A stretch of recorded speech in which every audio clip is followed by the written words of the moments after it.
quoi servent les élections dans une démocratie? Quels sont les déterminants de vote? Est-ce que la démocratie est-elle comprise par la majorité des Congolais? Quelle classe politique congolaise pour la démocratie? Les élections en général et leurs fondements, c'est le sujet d'aujourd'hui avec monsieur le professeur Guy Robert Silou. Bonjour monsieur le professeur Guy Robert. Bonjour monsieur Kambala. Merci d'être là pour débattre de cette question, les élections et leurs fondements. Comment penser les élections en général et à quoi servent les élections dans une démocratie? Lorsqu'on parle des élections, il faudrait tout de suite se situer sur le champ purement politique.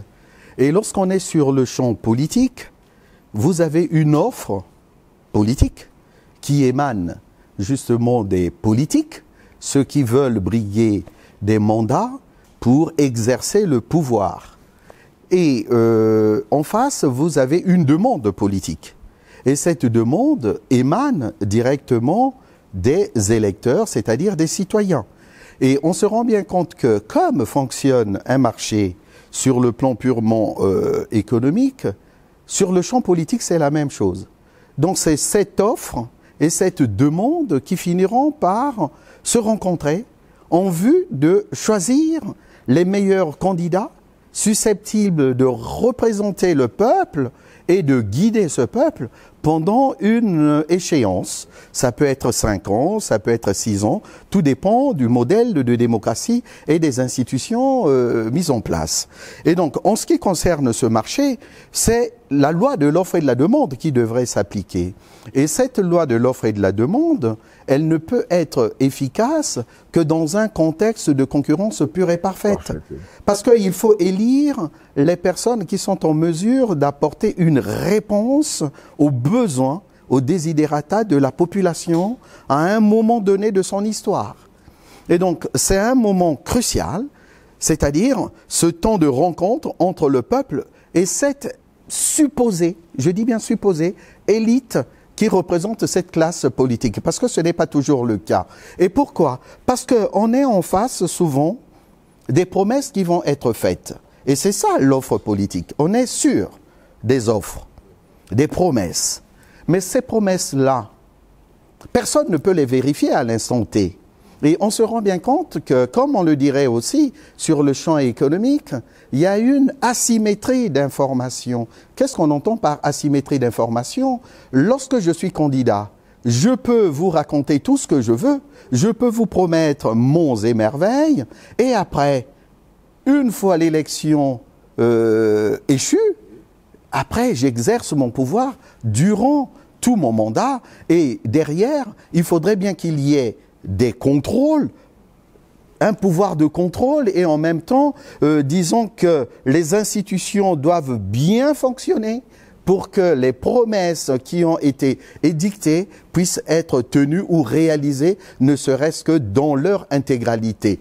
Mais il s'avère que, comme il y a une asymétrie d'information, comme vous pouvez vous en douter, on va se retrouver avec des situations qu'on appelle des aléas moraux.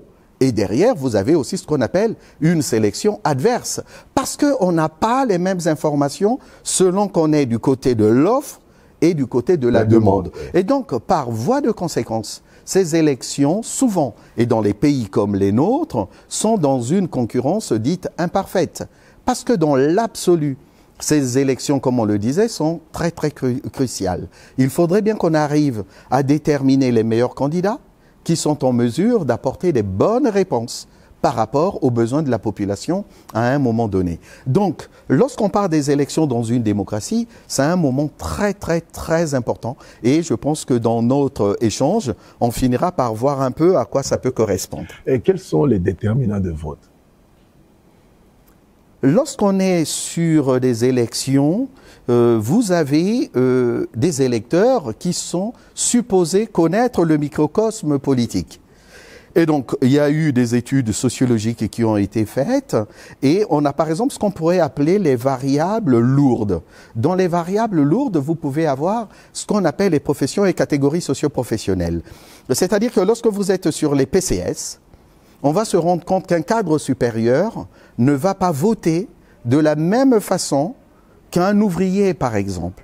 Pour quelle raison? Pour la simple raison que le cadre supérieur, c'est-à-dire cadre, profession intellectuelle supérieure, a fait des grandes études, comprend très bien le fonctionnement du champ politique ou du système politique, comme vous le dites, et par voie de conséquence, il peut se dire par exemple, dans des pays où les choses sont assez déterminées en fonction d'une idéologie, ben là je vais être manichéen, vous pouvez avoir une gauche et une droite, on connaît les valeurs de la gauche et on connaît aussi les valeurs de la droite. C'est-à-dire que moi, en tant qu'intellectuel, je sais que j'ai un pouvoir d'achat qui est relativement important. Si je vote la gauche a tendance à vouloir imposer une pression fiscale relativement importante et par voie de conséquence, mon intérêt égoïste n'est pas de voter quelqu'un qui est de gauche parce qu'il risquera de poser beaucoup plus d'impositions, c'est-à-dire beaucoup plus d'impôts et par voie de conséquence, mon intérêt c'est de voter la droite qui a tendance à vouloir un peu baisser cette pression fiscale. Et donc, on se rend bien compte que ces PCS sont considérés comme étant des variables lourdes. Mais on peut basculer aussi sur la religion. C'est-à-dire que selon qu'on est catholique, protestant, musulman et autres, les choix électifs ne sont pas du tout identiques.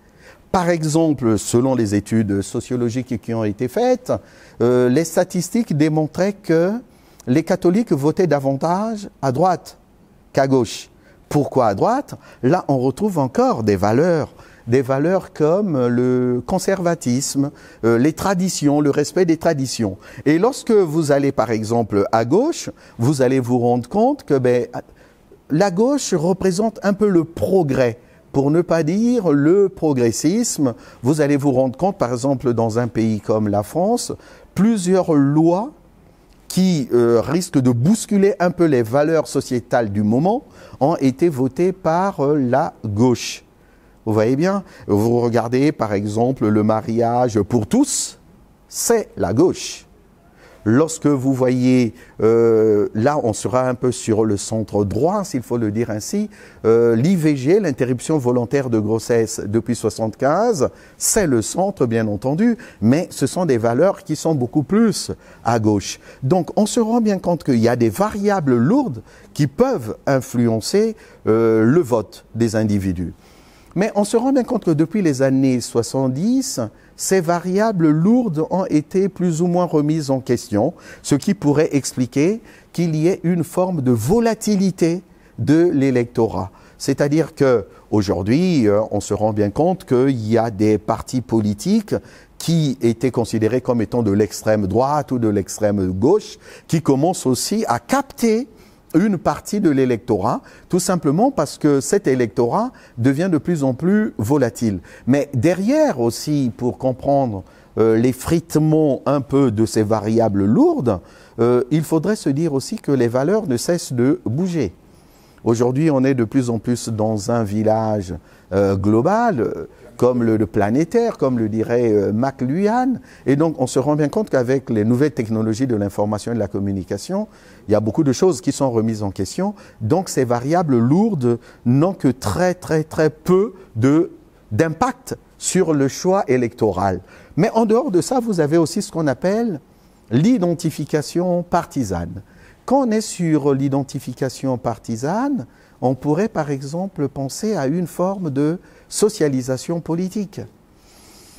Monsieur Kambala a eu ses parents, il a son père, il a sa mère, et par voie de conséquence, vous avez subi une forme de socialisation politique. Papa a toujours voté pour tel parti politique. La tendance voudrait que vous puissiez faire aussi la même chose que vos parents. Parce que là, on est sur des instances primaires de socialisation, c'est-à-dire la famille. Et donc, cette famille va exercer par voie d'injonction, par voie aussi d'imitation et d'interaction, les mêmes voix au niveau de tout ce qui est parti politique. Et donc là, vous avez cette identification partisane qui fait aussi partie des déterminants, si vous voulez, du vote. On ne peut voter que par rapport à ce différent champ, et c'est ça qui détermine notre manière de voir les choses en politique, comme on pourrait le voir aussi dans la société. Mais en même temps, cette identification partisane, vous pouvez vous rendre compte, nous avons eu Tshisekedi le père, aujourd'hui nous avons le fils. Les deux sont membres de l'UDPS, et donc on se rend bien compte que cette identification partisane se confirme. Lorsque vous voyez l'actuel ministre de la Défense, Jean-Pierre Bemba, son père a été aussi un homme politique influent, et donc il n'y a aucune raison que le fils puisse faire autrement. Mais voilà, donc il va se retrouver quasiment dans la même optique pour essayer justement de s'identifier partisanement parlant à son père, pour ne pas dire à ses parents. Monsieur le professeur Guy Robert Silou, quel est le lien qui existe entre la démocratie et le développement? Ben, aujourd'hui, il y a un grand débat qui a traversé le monde des intellectuels, c'est-à-dire des sociologues, des économistes, des politologues aussi, pour voir quel serait l'impact de la démocratie sur le développement.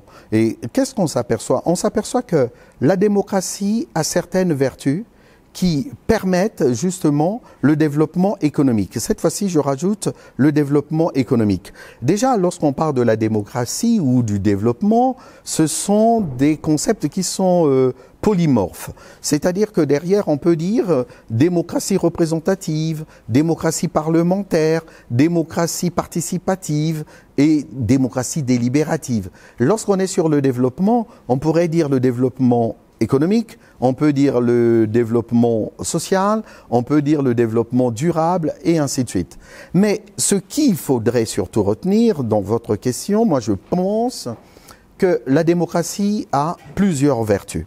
Une des vertus sur laquelle moi je vais insister, c'est le fait que on a affaire à des institutions, comme le dirait North Douglas, c'est-à-dire des institutions qui sont à la fois formelles et informelles, qui vont engendrer ce qu'on appelle des institutions inclusives, c'est-à-dire faire respecter par exemple la sécurité des individus. Et on va voir ça par exemple avec des auteurs comme John Locke, c'est-à-dire la sécurité. Vous avez aussi les droits de propriété. Ce qui appartient à un individu est sacré dans le libéralisme économique et voire même dans le libéralisme politique. Les droits de propriété, mais vous aurez aussi la liberté d'entreprendre. Or, cette liberté d'entreprendre est beaucoup plus mise en exergue dans ce qu'on appelle la démocratie. Et on ne peut pas envisager un développement économique hors de la liberté des individus. C'est-à-dire que cette montée de l'individualisme est corollaire d'une positivité par rapport à la croissance économique. Lorsque je sais que je peux œuvrer librement dans un pays dont les institutions sont strictement respectées, je suis en même d'innover. Stable aussi. Et stable, oui. Je suis en même d'innover. Or, on sait très bien que l'innovation est gage, si vous voulez, de prospérité. Parce que lorsque j'innove pendant un court instant, avant que la concurrence ne puisse réagir, je vais bénéficier de ce qu'on pourrait appeler une rente d'innovation, une rente de propriété. Et à partir de là, les autres aussi vont contre-attaquer, comme le dirait Schumpeter, on va rentrer dans un processus de destruction créatrice, et c'est ce processus de destruction créatrice qui est source de richesse. Et on s'aperçoit aujourd'hui que le développement, qu'est-ce qu'on entend par le développement sur le plan purement économique? C'est l'ensemble des transformations mentales, technologiques, psychiques, sociales, qui soutiennent la croissance et finissent par l'auto-entretenir. Donc, l'agrégat, si vous voulez, l'indicateur qui permet de mesurer le développement, vous le connaissez, c'est l'IDH, c'est-à-dire l'indice du développement humain. Grâce, justement, à cet indicateur, vous avez par exemple le taux d'alphabétisation, vous avez l'espérance de vie, et vous avez aussi, si vous voulez, le PIB par habitant. Et donc, on se rend bien compte qu'il y a une corrélation positive qui est établie entre la démocratie et le développement économique. Voilà pourquoi, lorsqu'il s'agit de choisir des personnalités qui vont gérer un pays, il faudrait que cela se puisse faire dans une forme de rationalité instrumentale en se disant telle personnalité est plus compétente et en lui faisant confiance, on est en même de pouvoir aussi arrimer notre pays à un développement qui devrait nous permettre de nous en sortir. Parce que sinon, on est en train de tourner toujours en rond. Et là, cette identification partisane, lorsqu'elle n'est pas bien ciblée, risque de nous conduire vers des abîmes de toutes sortes. Il y a aussi un lien. Quel est dans l'appareil judiciaire a-t-il un rôle important dans la démocratie? Mais vous savez, tout à l'heure, M. Kombala, nous l'avons quand même évoqué d'une manière ou d'une autre. Chaque candidat, chaque citoyen peut être éligible. Mais cette éligibilité est le fait de ce pouvoir, si vous voulez, judiciaire. Si M. Kombala ou moi-même qui vous parle, si j'ai été condamné et que mon casier judiciaire est entaché de plusieurs fléaux, de plusieurs crimes, de délits et autres, c'est à la Cour de justice de déterminer si moi, en tant que citoyen, je suis éligible ou pas. Et donc, on se rend bien compte que c'est un rôle très, très important. Nous avons, par exemple, la Cour constitutionnelle et on se rend bien compte que pendant la campagne, on a eu à tergiverser sur la nationalité de quelques candidats. C'était à la Cour constitutionnelle de trancher. Mais une fois que cette Cour constitutionnelle a tranché, le débat est clos. Et donc, on se rend bien compte que au sein d'une démocratie, il faudrait qu'on puisse avoir un pouvoir judiciaire suffisamment indépendant pour que les élections puissent se dérouler en toute impartialité et afin que tout candidat puisse se sentir être dans un contexte de concurrence pure et parfaite. Sinon, c'est la suspicion qui règne. Et lorsqu'il y a la suspicion, on n'a pas la sérénité et ça risque d'engendrer l'instabilité politique comme on en connaît malheureusement, même ici. On n'a pas encore les résultats au moment où nous sommes en train d'enregistrer cette émission. Nous n'avons pas encore les résultats, mais il y a déjà des manifestations, des contestations, parce que tout simplement, on ne fait pas confiance. Regard de voix obtenue par le candidat Félix Tshisekedi, c'est lui qui est en tête en pole position et caracole de ces élections.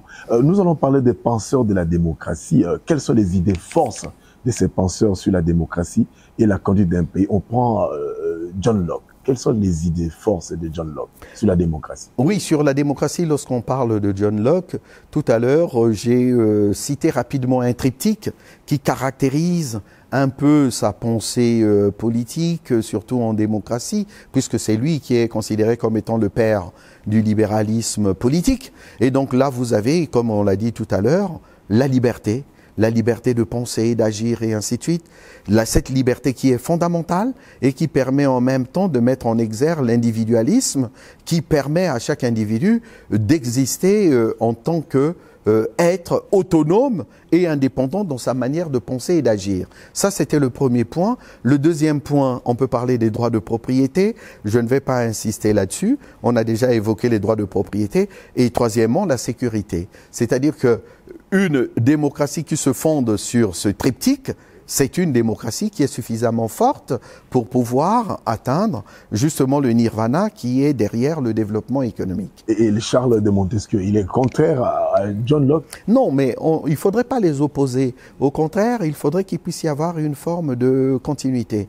Comme le dirait Bertrand de Chartres, hein, nous ne sommes que des nains juchés sur des épaules des géants. Donc, ce que les autres ont fait, on ne peut que les amender pour que nous puissions toujours aller de l'avant. Mais Charles de Montesquieu, tout le monde le connaît, c'est la séparation des pouvoirs.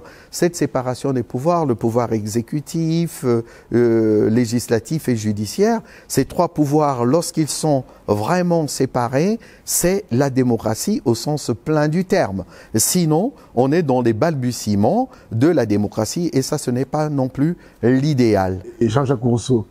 Jean-Jacques Rousseau, c'est le contrat social. C'est-à-dire que là, lorsque on se retrouve avec ces contractualistes, lui part du postulat que les droits de propriété, comme l'évoque John Locke, c'est déjà une bonne chose. Mais moi, ce que je vais retenir pour essayer de compléter et qu'on puisse avoir un tableau relativement exhaustif, c'est en partant de son œuvre majeure, que moi je considère comme étant majeure, de l'Émile. C'est-à-dire que dans cette œuvre-là, on se rend bien compte que l'éducation est fondamentale pour éduquer justement les citoyens qui font partie de ce qu'on pourrait considérer comme étant le tiers-État, au prime abord, à ne pas confondre société civile et cette société purement politique. Et donc cette éducation est indispensable. Vous savez, tout à l'heure, on se plaignait un peu de l'électorat congolais. Pourquoi se plaignons-nous? On se plaint, excusez-moi. Mais si on est en train de se plaindre, c'est pour la simple raison, on se rend bien compte que le peuple congolais n'est pas suffisamment formé, n'est pas suffisamment éduqué pour comprendre le fonctionnement de la classe politique, des enjeux politiques et en même temps des enjeux des élections. Pourquoi? Parce qu'il y a ce problème éducationnel qu'il faudrait revoir. C'est-à-dire que derrière, c'est toujours cette histoire du serpent qui se mord la queue. Les infrastructures sont tellement moribondes au point où qu'elles influencent négativement la superstructure, c'est-à-dire la manière de penser du Congolais. D'où ce travail, je pense, qui devrait être titanesque au niveau de l'éducation. Bien sûr, on va me rétorquer, et à juste titre, qu'il y a maintenant cette éducation gratuite à partir des écoles élémentaires, mais ça, ce n'est que une forme d'amorce. Il faudrait peut-être que les choses puissent encore s'amender pour que vraiment cette éducation puisse être là, parce que sans éducation, on risquerait toujours de voter un peu à l'emporte-pièce. Parlons maintenant de choix des dirigeants politiques en démocratie qui sont basés par rapport aux projets et idées politiques. Que dites-vous des idées et des projets politiques qui doivent être l'idéal par lesquels, ou bien le moyen par lesquels, où le choix doit être basé sur ces projets ou des idées. Parce que généralement, c'est le tribalisme, les élections, c'est le tribalisme. Le choix est basé sur le tribalisme, sur la corruption, sur le provincialisme. Quelle est votre idée là-dessus? Mais vous savez, Monsieur Kambala, tout à l'heure, dans la première question que vous avez posée, on a voulu insister sur ce marché politique. L'offre politique ne peut pas se fonder sur des critères reliés directement à la tribu. Ça n'a aucun sens. L'offre politique doit se fonder sur un projet de société. Un projet de société. Moi, je suis en train de briguer le poste de ceci ou de cela. Voici mon projet. Voici là où je veux vous emmener. Voici ce que je suis en même de vous offrir. Et vous, en tant que demandeur, ce que vous êtes en train de me demander à l'instant T, suis-je en mesure de satisfaire vos desiderata? Si oui, comment est-ce que je vais procéder pour y arriver? Parce que les promesses électorales, ça foisonne, mais il faut les budgétiser. D'accord? Les quantifier. Oui. Et donc, lorsque j'ai un projet de société, il faudrait que je puisse dire ça va me coûter tant de millions de dollars. Et à partir de là, il faudrait aussi que je puisse démontrer par A plus B comment est-ce que je vais financer ce projet-là. On sait très bien que au niveau de notre pays, la RDC, l'assiette fiscale est relativement faible. Et lorsqu'on voit le budget du Congo, avec la superficie 16 milliards, c'est complètement insignifiant. Ça, il faudrait qu'on en soit conscient. Et donc, toutes les promesses qui sont faites, comment est-ce qu'on fait pour financer cela? Et donc, il faudrait que chaque citoyen puisse être regardant sur ces promesses pour savoir si une promesse tient ou non la route. Bien sûr, il ne faudrait pas que nous puissions nous tromper non plus de cible. Je vous ai dit tout à l'heure que sur ce marché, on est dans une concurrence imparfaite et il y a une asymétrie totale d'information. Et cette asymétrie d'information, elle est encore renforcée par ce côté un peu inculture généralisée de la population congolaise. Mais ce n'est pas un scoop que de dire que le taux d'analphabète est relativement important dans notre pays. Le taux de scolarisation est peut-être élevé, mais sauf que derrière, mais on se rend bien compte que les études s'arrêtent très très tôt. Le niveau n'est pas suffisant pour comprendre les rouages du microcosme politique. Et aujourd'hui, peut-on vraiment comprendre la politique hors de l'économie? Ça m'étonnerait. Or, ils savent, et quand je dis de l'économie, voire même de la finance, si je veux encore élargir un peu le champ de réflexion, et donc on se rend bien compte que si on ne maîtrise pas l'économie, si on ne maîtrise pas la finance, tout ce que les hommes politiques peuvent nous raconter, ça devient complètement du pipeau. C'est-à-dire que c'est une forme de nuée complètement pour essayer de nous enfumer, pour que le petit peuple ne puisse... C'est du saupoudrage total, et comme le dirait Jacques Chirac en son temps, c'est la poudre de perlimpinpin qui permet justement de noyer le poisson. Monsieur le professeur Guy Robert Silou, parlons maintenant de la démocratie est-elle un mauvais régime politique en RDC? Parce que depuis 1960, il n'y a que des conflits politiques. Sous le régime Mobutu, il était seul, il y a eu des conflits politiques. Après le régime de Marshal Mobutu, il y a eu des conflits politiques. Même pendant ces élections, il y a toujours des bisbilles, des conflits politiques. Est-ce que c'est vraiment adapté à nous, la démocratie? Mais vous savez, justement dans votre question, c'est là où c'est intéressant, Monsieur Kambala, vous avez apporté en même temps la réponse. Depuis 1960, on a eu une première phase, 1960 jusqu'à peu près 1964, où on avait le multipartisme, et après, à partir de 1964, et là, c'est l'arrivée de Mobutu au pouvoir, on va connaître quasiment une période relativement longue de parti unique. Et on a vu très bien ce que ça a pu donner jusqu'à la fin. Ça, c'est un débat éternel. C'est-à-dire que pour nous, Africains, là je ne vais pas rester seulement au niveau congolais, lorsque ça nous arrange, on va parler en termes de démocratie, et lorsque ça ne nous arrange pas, on va considérer que la démocratie c'est plutôt un mal. Or, il s'avère que dans la première partie, nous avons vu que la démocratie, dans les formes d'institutions mises en place, on a parlé de la séparation des pouvoirs. Comment pouvez-vous exceller? Comment pouvez-vous innover? Parce que quand on dit innovation, c'est un investissement. Et donc, il faudrait qu'il y ait un retour sur chaque investissement. Comment escomptez-vous faire dans une forme de dictature? Vous savez, la Corée du Nord, qui est là aujourd'hui, excepté le côté militaro-industriel ou industrialo-militaire, mais on va se rendre compte que c'est un pays quand même qui vit au 19e siècle, c'est-à-dire au niveau de la société civile.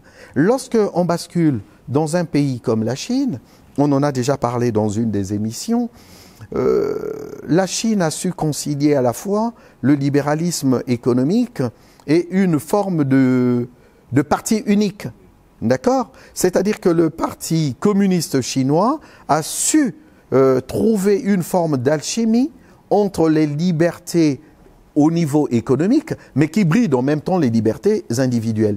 Vous savez, Monsieur Kambala, et c'est là où le débat devient assez intéressant. L'homme ne vit pas que du pain.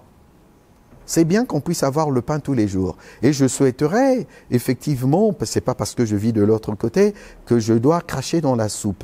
Il faudrait que chaque Congolais puisse manger matin, midi, soir. Mais en dehors de ça, il faudrait bien que chaque Congolais puisse être épanoui. Et l'épanouissement, c'est dans la liberté aussi de penser, dans la liberté d'exercer les cultes auxquels on y croit, parce que nous avons des croyances, et ces croyances-là sont aussi fondamentales.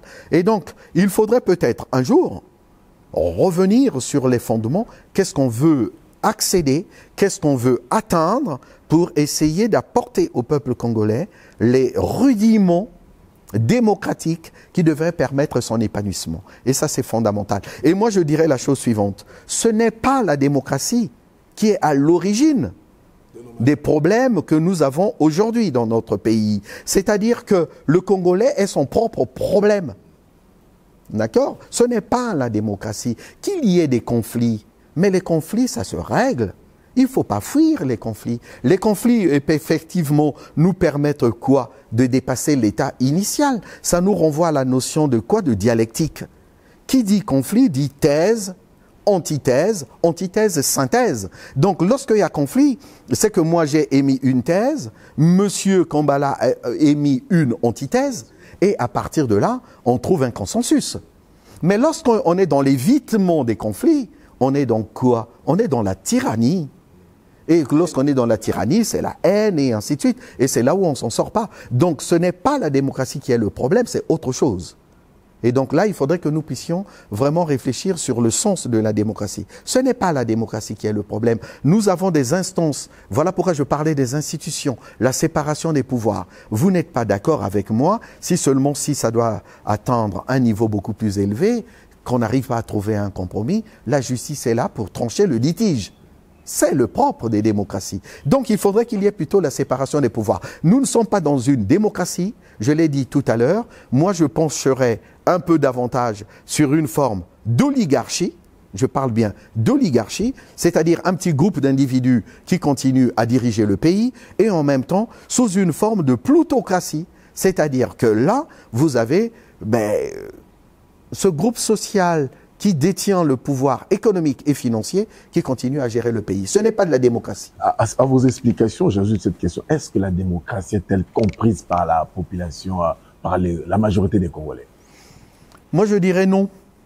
C'est-à-dire que cette démocratie n'est pas du tout comprise. Vous savez, pourquoi suis-je en train de le dire? Je ne fais que récapituler ce que j'ai déjà énoncé d'une manière ou d'une autre.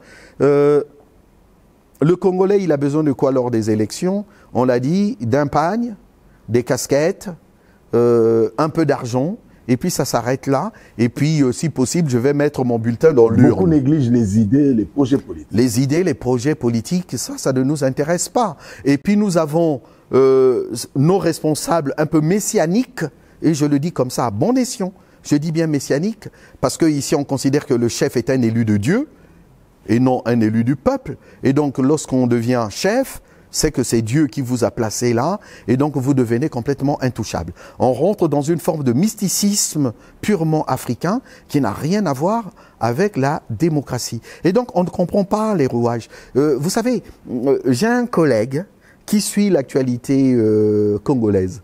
Et, il avait comparé les élections à ce qu'il avait appelé, et j'ai trouvé l'expression géniale, la caravane du Tour de France.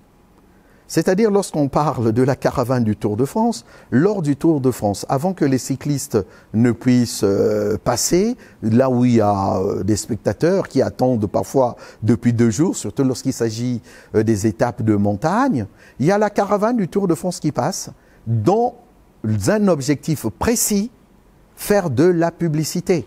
Et là, qu'est-ce qu'on balance? On balance des casquettes, on balance des t-shirts, on balance des saucissons, et ainsi de suite. Ça un peu cela. Et si le peuple congolais se résume tout simplement à la caravane du Tour de France, je trouve ça regrettable. Et ce n'est pas ça une élection. Une élection, c'est sur les idées. Et je tiens quand même à préciser quelque chose, M. Kambala. Le CESAC avait proposé qu'il y ait toute une série d'émissions. Les candidats présidents. Là, on était sur les présidentielles. Mais sauf que tout le monde n'a pas joué le jeu. Pour moult raisons. Je ne dis pas que ceux qui ne se sont pas présentés avaient tort, mais il me semblerait que l'idée en elle-même, en soi, ne soit pas mauvaise. Au contraire, ça devait permettre qu'il y ait vraiment un débat d'idées. Et peut-être aussi à ce 4e pouvoir qu'est la presse, de remplir ce rôle, qu'il y ait vraiment un débat d'idées et non transformer les élections en caravane du Tour de France. Et c'est ça qui serait vraiment regrettable. Et je pense que le peuple congolais n'a pas encore saisi complètement les enjeux d'une élection. Parlons de la classe politique pour terminer cette émission. La classe politique, quelle est sa mission dans la démocratie, cette classe politique? Mais tout à l'heure, on disait ceci. Là, je vais rester dans la classification d'un certain Max Weber. Dans une société, vous avez quasiment 3 ordres. Vous avez l'ordre économique, vous avez l'ordre social et vous avez l'ordre politique. Et la classe politique, elle est là justement pour servir mais vous voyez un peu comme de donner la direction. C'est une boussole. Mais cette boussole-là, elle ne doit pas être déréglée. Et donc cette classe dirigeante doit avoir un certain nombre d'expertises, une certaine compétence pour pouvoir toujours être aux aguets de ce qui se passe dans le monde. C'est-à-dire que j'ai l'impression, j'insiste et je pèse bien mes mots, j'ai l'impression qu'en RDC, on évolue un peu en vase clos. On oublie que nous ne sommes que un noyau dans ce monde-là qui est relativement important. Et ce monde-là va à une vitesse grand V. Aujourd'hui, les autres parlent en termes d'intelligence artificielle.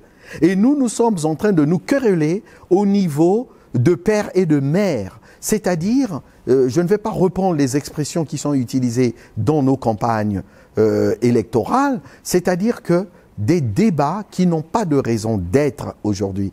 Le monde va à une vitesse grand V. Il faudrait que nous puissions regarder cette évolution de manière différente. Et la classe politique a un rôle important. Et aujourd'hui, si la RDC n'arrive pas à se redresser, c'est à cause de ces personnes qui occupent des postes importants sans pour autant se dire que lorsque je fais partie de la classe dirigeante, l'objectif, c'est le bien collectif, c'est-à-dire l'intérêt général qui devrait primer et non l'intérêt individuel. Nous sommes arrivés à la fin de cette émission. Quel est votre mot de conclusion? Mais vous savez, Monsieur Kambala, je pense que dans les jours à venir, on aura les résultats des élections, tant présidentielles que des candidats au niveau national, de la députation et ainsi de suite. Mais je pense qu'il faudrait peut-être initier quelque chose comme on a pu connaître ça dans d'autres pays, c'est-à-dire les cahiers de doléances. Dans chaque commune, qu'on puisse ouvrir des cahiers de doléances pour que chaque peuple, chaque citoyen, pour être précis, aille mentionner ses besoins les plus fondamentaux. Et à partir de là, organiser une forme de conférence nationale qui porterait sur le social, qui porterait sur l'économie et ainsi de suite. On en a sérieusement besoin. Je pense que, comme je le disais tout à l'heure, le monde d'aujourd'hui n'est plus le monde d'hier. Et aujourd'hui, nous avons des réseaux sociaux. Et ces réseaux sociaux sont utilisés parfois à bon escient, mais souvent, très souvent, à mauvais escient. Et ces réseaux sociaux ne rendent pas service. On a l'impression que le peuple est avec nous, alors qu'il ne s'agit que des tribulations. Il ne s'agit que de la falsification de notre histoire, et cela ne fait que noyer davantage le poisson, et on ne va jamais à l'essentiel. Et donc ces cahiers de doléances pourraient permettre à chaque citoyen de s'exprimer directement. Ça serait une sorte de référendum, mais par le biais de ces cahiers de doléances, et que les hommes politiques se saisissent de ça pour mettre en place des vrais projets. Parce que tels que se sont déroulées les campagnes électorales, on n'a pas parlé projet de société. On n'a pas parlé projet de société. Il est peut-être temps de recentrer le débat pour aller vraiment à l'essentiel. Et cet essentiel est indispensable pour le bien-être de tous. La démocratie, c'est le monde des projets politiques contre projets politiques, idées politiques contre idées politiques. Merci beaucoup, monsieur le professeur Guy Robert Sélou, d'avoir accepté cette invitation. Merci beaucoup. À la prochaine.